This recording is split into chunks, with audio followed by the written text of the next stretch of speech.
பூண்டி மாதாவின் பிறப்பு பெருவிழா தேர்பவனி செப்டம்பர் 8 இரவு நடைபெறுகிறது.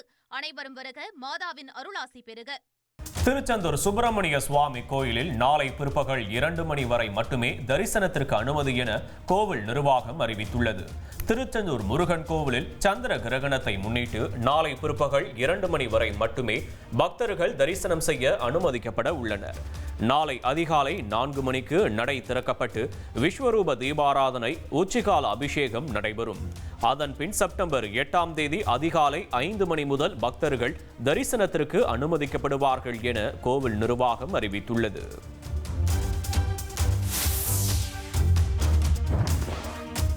தஞ்சையில் பிரதோஷத்தை முன்னிட்டு மகா நந்தியம் பெருமானுக்கு சிறப்பு அபிஷேகம் செய்யப்பட்டது.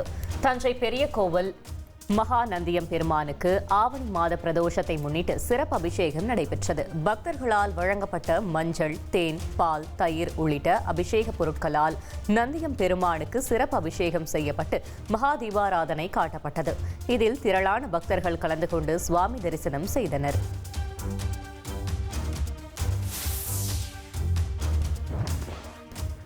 நாகப்பட்டினம் மாவட்டம் நாகூரில் அமைந்துள்ள உலக பிரசித்தி பெற்ற நாகூர் ஆண்டவர் தர்காவில் இறை தூதர் நபிகள் நாயகத்தின் பிறந்த நாளான மிலாதி நபி பெருவிழா வெகு விமரிசையாக கொண்டாடப்பட்டது.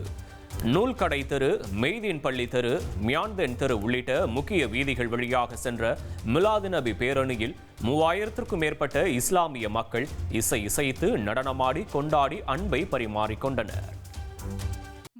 போற்றும் பூண்டி மாதாவின் பிறப்பு பெருவிழா தேர்பவனி செப்டம்பர் 8 இரவு நடைபெறுகிறது. அனைவரும் வருக, மாதாவின் அருளாசி பெறுக.